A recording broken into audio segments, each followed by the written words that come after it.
السلام علیکم ورحمۃ اللہ وبرکاتہ۔ کبھی کبھار جلد بازی، غفلت یا لا علمی کی وجہ سے انسان سے ایسی غلطی ہو جاتی ہے جس کے بعد وہ شخص پریشان ہو جاتا ہے کہ کہیں مجھ سے قرآن کریم کی بے ادبی تو نہیں ہو گئی۔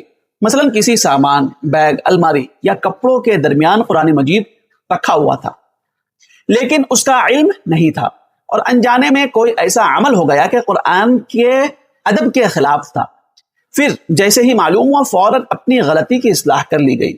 ایسی صورت میں سب سے پہلے یہ بات آپ ذہن میں رکھیں کہ جان بوجھ کر قرآن مجید کی بے حرمتی کرنا اور بھول چوک یا لا علمی میں غلطی ہو جانا دونوں ایک جیسا نہیں ہوتا۔ اللہ تعالیٰ قرآن مجید میں ارشاد فرماتا ہے، ربنا لا تؤاخذنا ان نسینا او اخطانا، اے ہمارے رب اگر ہم سے بھول یا خطا ہو جائے تو ہماری گرفت نہ فرما۔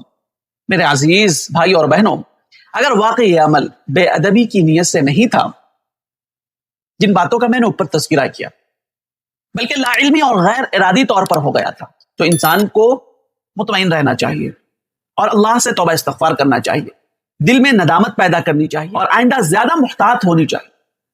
یاد رکھیں، مسلمان کا کام یہ نہیں ہے کہ غلطی ہونے کے بعد مایوس ہو جائے، بلکہ اپنی غلطی کی اصلاح کرے اور قرآن مجید کے ادب و احترام کا مزید احترام کرے۔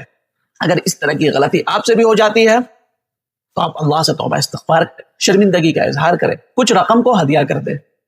قرآن کا جو حق ہے وہ ہم سے ادا نہیں ہو سکتا، لیکن کچھ تو ہو جائے۔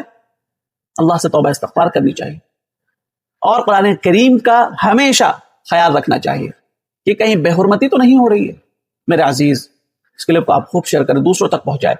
عام مرہ زندگی میں اس طرح کے مسائل پیش آتے رہتے ہیں، لوگوں کو واقف ہونا بہت ضروری ہے، سمجھنا بہت ضروری ہے، جاننا بہت ضروری ہے۔ اس کلپ کو آپ خوب شیئر کریں اور آپ ہمارے چینل کے ساتھ جڑے رہیں تاکہ کسی طرح کا آپ کو کچھ ڈاؤٹ ہو تو آپ ہمیشہ ہم سے کسی بھی وقت ڈی ایم کے ذریعہ، میسج کے ذریعہ، کمنٹ کے ذریعہ رابطہ کر سکتے ہیں۔ السلام علیکم ورحمۃ اللہ وبرکاتہ۔ مفتی و قاضی محمد جمشید پور کے آفیشیل یوٹیوب چینل کو سبسکرائب کریں، جہاں آپ کو ملے گا قرآن و سنت کی روشنی میں شرعی مسائل کا حل، ایمان افروز بیانات، اسلامی تاریخ کے سنہری ابواب، معاشرتی و دینی رہنمائی اور بہت کچھ سیکھنے اور سمجھنے کو ایک خالص علمی اور روحانی ماحول میں۔ سبسکرائب کریں، بیل آئیکن دبائیں اور دین کی روشنی سے اپنے دل و دماغ کو منور کریں۔ جزاکم اللہ خیرا و کثیرا۔